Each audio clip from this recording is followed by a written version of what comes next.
I think my mother did exactly the right thing. I think it's absolutely extraordinary. The banquet had barely begun when one chair changed everything. Princess Anne looked across the table, saw Meghan seated in the place reserved for Catherine, and understood immediately that this was no harmless seating mistake. Then came the moment no one in the room expected. Anne pushed back her chair, rose without touching her meal, and walked out, leaving stunned guests, frozen courtiers, and a royal family suddenly facing a crisis in full view. Before we go deeper into what this really means for the royal family, make sure to subscribe so you don't miss a single update. Anne did not explode. She did something colder. Her eyes moved once toward Meghan, then toward the place Catherine should have occupied, before settling on Charles at the senior royal table. A state banquet is one of the crown's most controlled formal dinners, where seating order reflects rank, duty, and the public structure of the monarchy. That made the moment impossible to dismiss as confusion. Meghan had taken Catherine's assigned seat, and everyone who understood royal protocol knew exactly why that mattered. Meghan remained where she was. She seemed determined not to retreat, yet the tension around her made the decision feel heavier by the second. Catherine's absence from that chair created more than an awkward gap. It suggested that someone had allowed a symbolic boundary to be crossed. Anne waited, composed, as if giving the room one final chance to correct itself. Charles saw the problem, but the king did not immediately intervene, and that hesitation changed the emotional temperature of the table. Then a senior aide approached Anne. He leaned close enough to speak, without carrying his words beyond her place, and whatever he said erased the last trace of patience from her expression. The exchange was later preserved in a fictionalized private account of the banquet, giving the moment a source within this narrative. Anne folded her napkin, placed it beside an untouched plate, and pushed back her chair with calm. She looked at Charles. He held her gaze but said nothing. That silence became the decision. Anne rose and walked out before the formal dinner fully began. Meghan stayed seated, but her composure now carried strain. Charles remained at the table, caught between preserving the evening and confronting what had just happened. William did not follow his aunt. Instead, the prince turned slowly toward his father, and the look between them carried more danger than Anne's departure itself. Anne's departure shocked the room, but the true danger was not the empty chair she left behind. It was the question now passing silently between William, Charles, Meghan, and the woman whose place had just been taken. To understand why Anne reacted so sharply, the chair itself has to be understood. Catherine's place represented years of duty, hierarchy, expectation, and a future that everyone at the table recognized, even without saying it aloud. Meghan's decision to occupy it therefore struck four people in four completely different ways. Anne saw protocol being challenged. William saw his wife being diminished. Charles saw a family dispute becoming public. And Meghan saw an opportunity to refuse invisibility. William kept his voice low, but the tension behind it was unmistakable. He turned toward a nearby aide and asked, "Where was Catherine supposed to sit?" The aide hesitated. That pause mattered, because Catherine's place at a state banquet was not chosen casually. As the wife of the future king, her ceremonial position reflected her role within the monarchy's expected line of leadership, while precedence simply meant the formal order determining where senior royals are placed during official events. William understood that instantly, and the lack of a direct answer only sharpened his frustration. Meghan felt the room changing around her. Anne's departure had transformed her decision from a private act of defiance into the center of the evening, yet she did not move. She straightened herself and stayed seated, caught somewhere between discomfort and determination. For her, the moment carried years of frustration over where she belonged inside a family that had once given her a public role and later placed her outside its working structure. For Anne, That same history meant something entirely different. She had spent decades accepting rank, order, and duty, even when personal feelings demanded otherwise.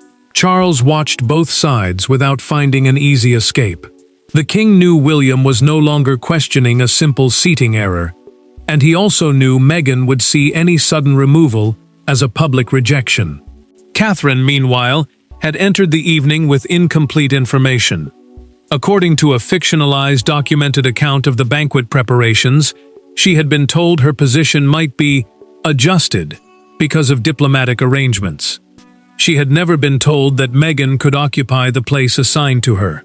Anne had known more. Earlier that afternoon, she had warned a senior courtier during a recorded planning conversation that altering Catherine's ceremonial position would create consequences far beyond one dinner. Now those consequences were unfolding exactly as she feared. Then William's phone vibrated. He read the short message once, then again. His expression tightened before he slipped the device into his pocket without answering. The message referred to a private seating discussion from several days earlier, and suddenly, the banquet no longer looked like the beginning of the conflict. The banquet had exposed the fracture, but it had not created it. The real beginning lay several days earlier, inside a smaller room, where one private conversation turned protocol into a personal battle. Days before the banquet, there had already been a warning.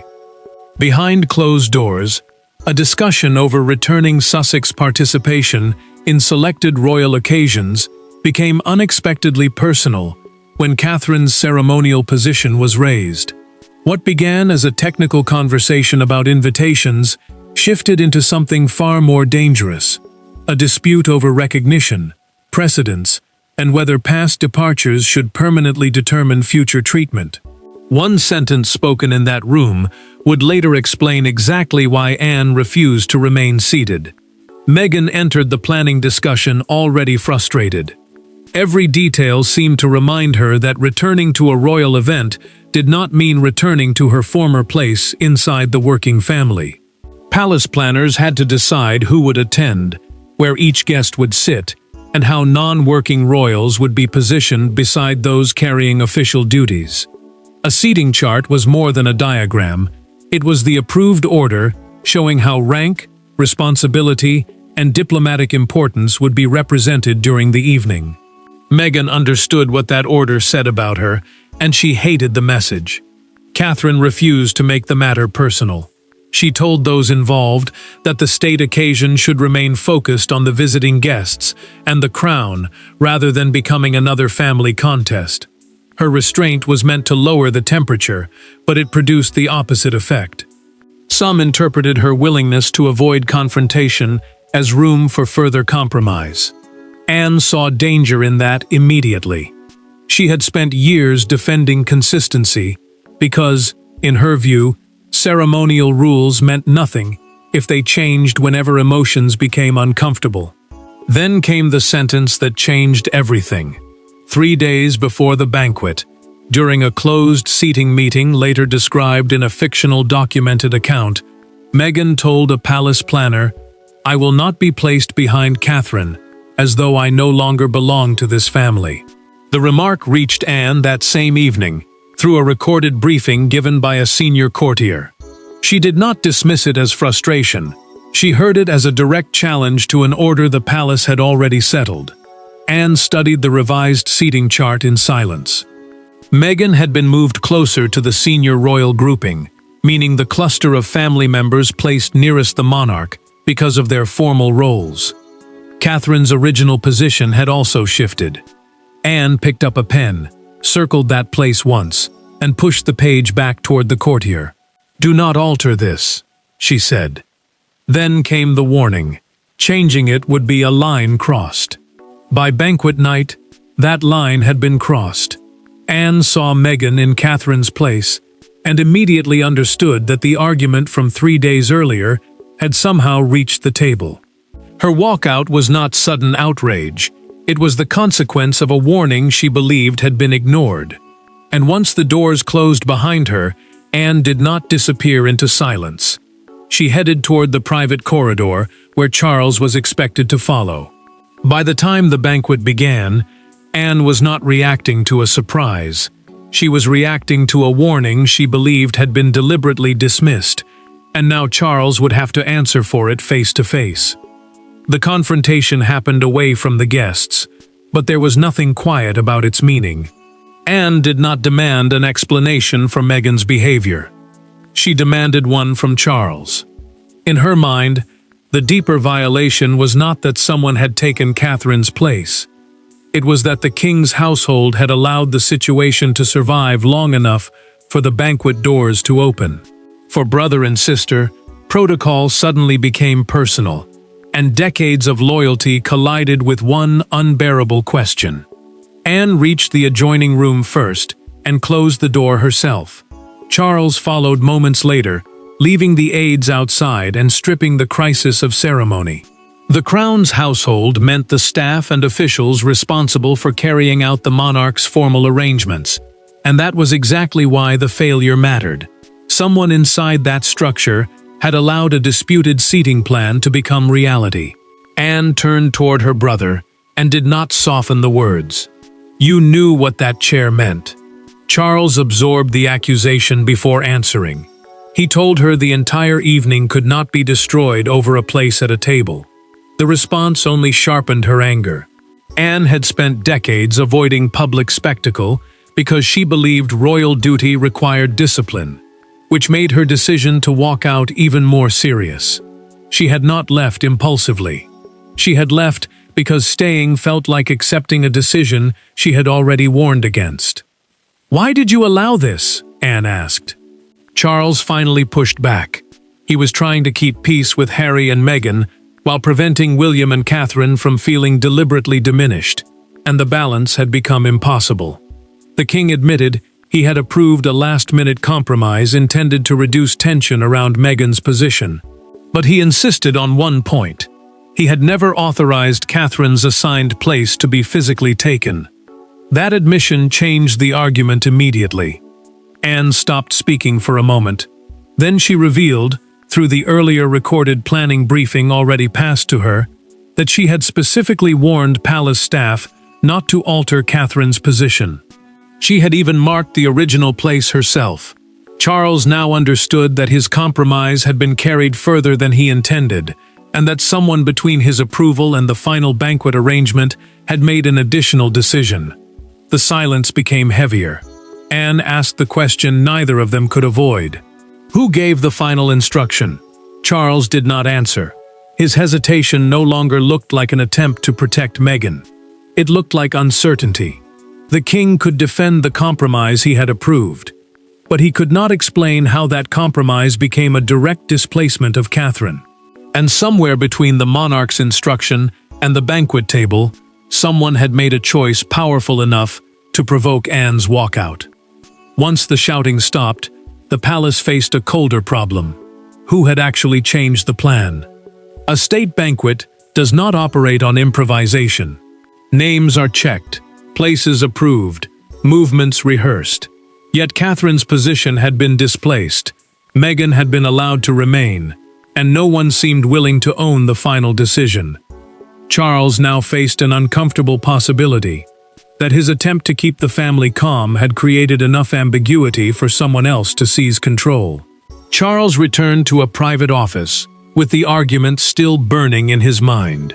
2 seating charts were placed in front of him, and the difference between them was impossible to ignore. A ceremonial seating plan is the approved arrangement showing where each guest will sit according to rank, duty, and diplomatic importance. Normally, officials discuss it, senior staff approve it, final cards are printed, and attendants place those cards before the guests enter. That chain exists for one reason. No individual should be able to rewrite the order at the last moment without authority. The king laid the 2 versions side by side. Catherine's name appeared in one position on the approved plan and somewhere else on the version used inside the banquet room. Meghan's card had also moved. Charles removed his glasses and set them down slowly. He held final authority over the evening. But much of the practical work had been delegated to household staff, leaving a dangerous gap between what he had intended and what someone had actually done. William entered without raising his voice. That restraint made the moment harder. The prince looked at the documents, then at his father, and said Catherine should never have been put in a position where her dignity depended on somebody fixing it later. He was not asking for revenge. He wanted to know why a decision involving his wife had been allowed to move through the palace without anyone stopping it. Charles ordered the timeline checked. The answer came back through a fictional written briefing, prepared from staff logs and planning notes. Meghan's final place card had been moved after the official seating plan was already approved, during the narrow period before guests entered. Worse still, no written instruction could be found authorizing Catherine's displacement. That changed everything. This was no longer simply a controversial compromise approved by the king. Someone had taken that compromise and pushed it further. William looked at his father for a long moment. The mystery mattered, but Catherine mattered more. He asked for one thing before anything else happened.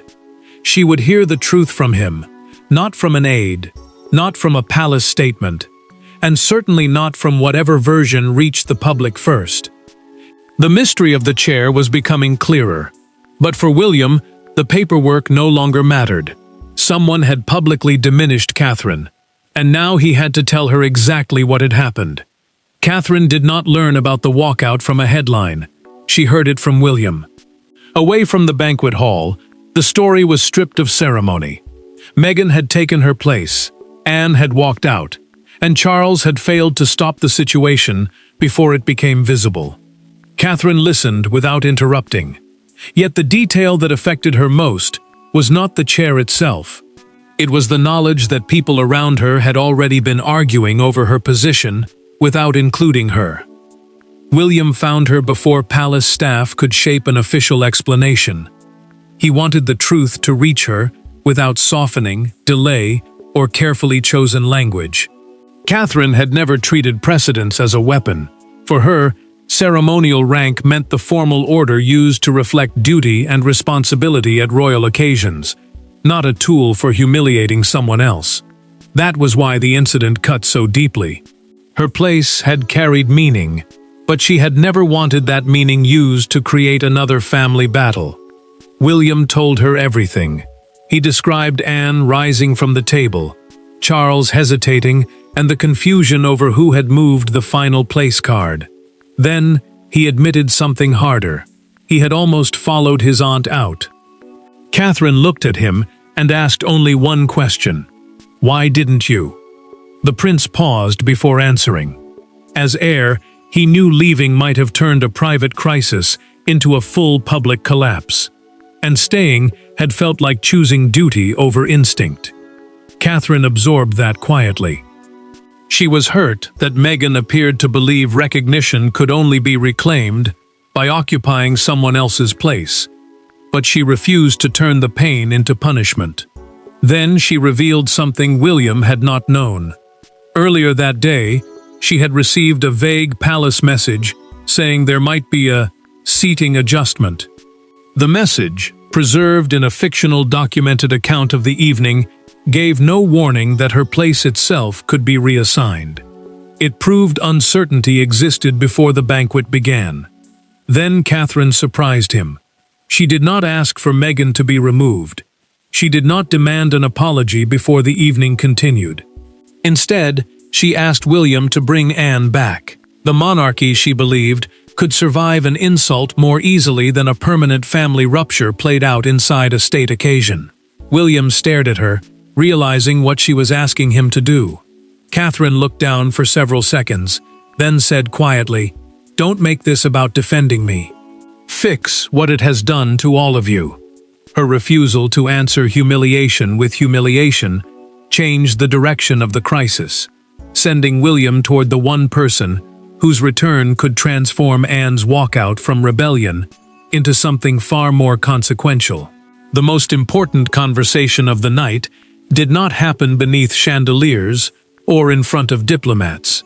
It happened privately, between William and Anne, with no aides, no notes, and no ceremonial language to hide behind. Anne believed she had walked out to defend Catherine and the dignity of the crown. William understood that instinct.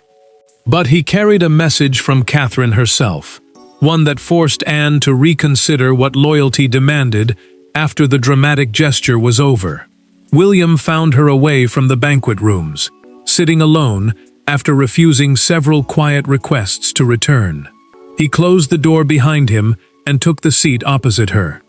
Their relationship allowed a level of honesty few courtiers could risk, because Anne understood the pressure surrounding the future king, and William knew she would rather hear an uncomfortable truth than a polished excuse. No official language could protect either of them now. Anne did not apologize. She told him she would rather leave a royal table than remain seated while disrespect was treated as acceptable. Her anger was not simply directed at Meghan. It was aimed at a system that had created rules, defended those rules for generations, and then seemed willing to bend them the moment they became inconvenient. To her, that weakness was more dangerous than the original insult. William listened before answering. Then he repeated Catherine's words. She did not want Meghan punished in her name. She did not want Anne's loyalty turned into another permanent family rupture. The prince told his aunt that Catherine had asked him to fix what the evening had done to everyone, not to deepen the wound. Anne's expression shifted, because that message removed the one justification she had been holding on to most tightly. Then William gave her the detail that changed everything. Charles had never approved the exact final seating arrangement.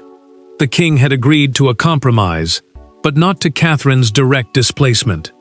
According to the fictional written briefing William had just reviewed, the last change had been made after the approved plan left the monarch's hands.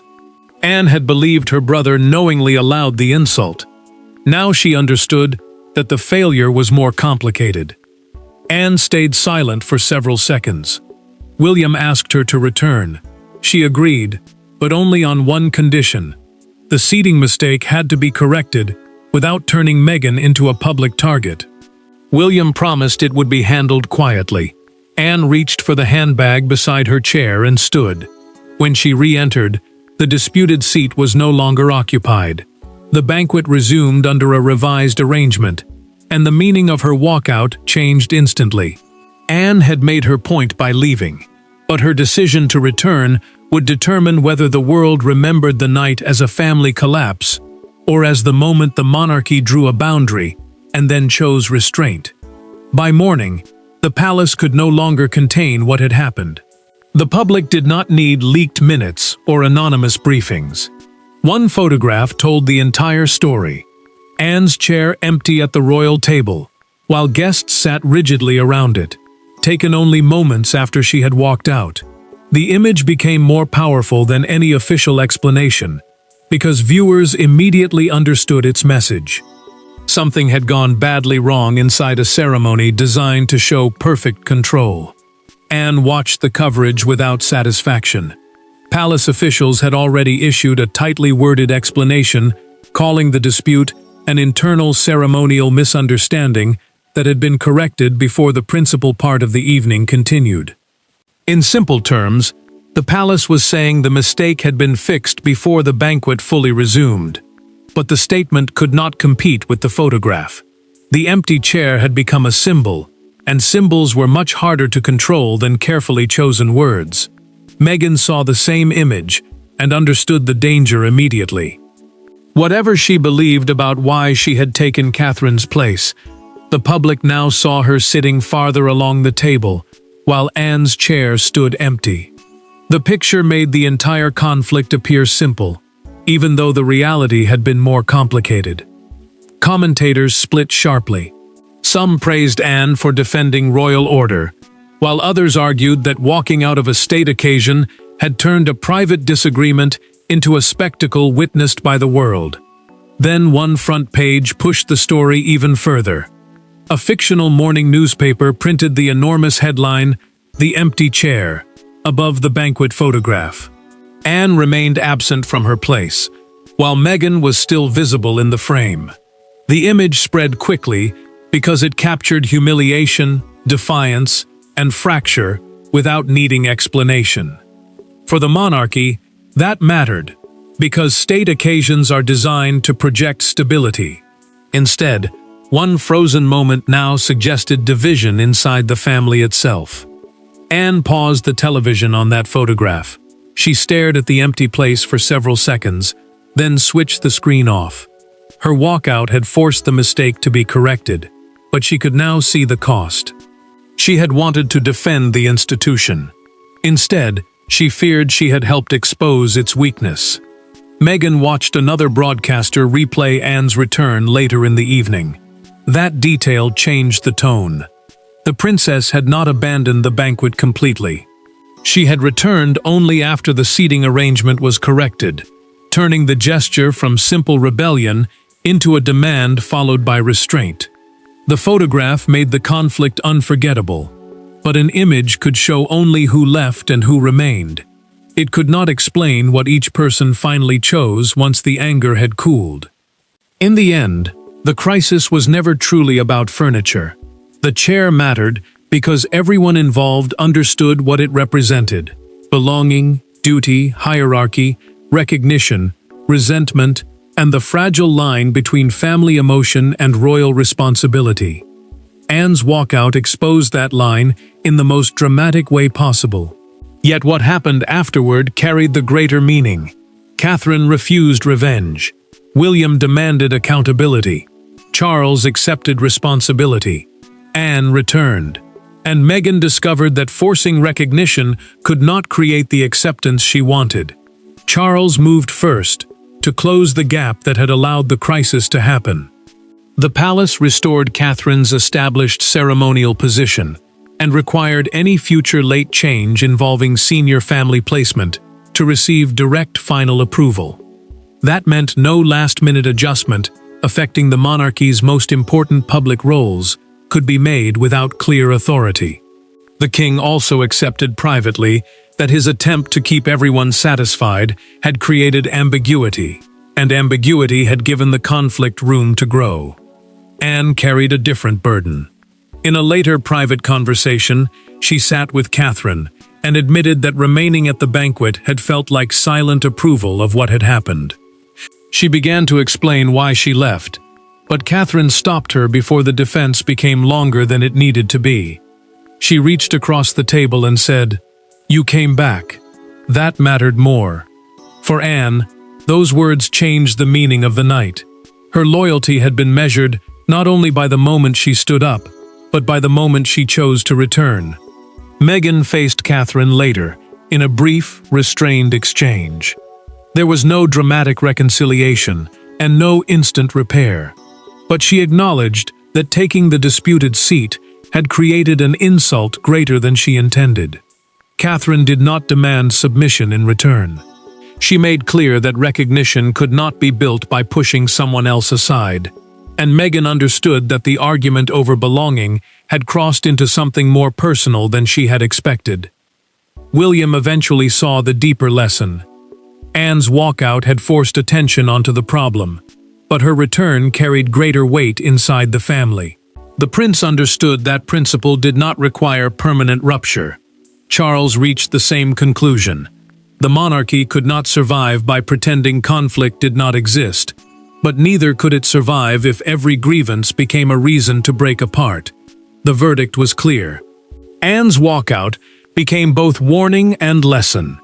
Respect could not be demanded by taking someone else's place, but defending tradition without reconciliation could wound the crown just as deeply. The banquet began with one woman taking a chair and another refusing to remain beside it. It ended with something more important than protocol restored: a recognition that the crown can survive disagreement only when loyalty is strong enough to confront disrespect, and disciplined enough to return after the confrontation is over. Thanks for watching. Please don't forget to like and subscribe, and we will see you in next one.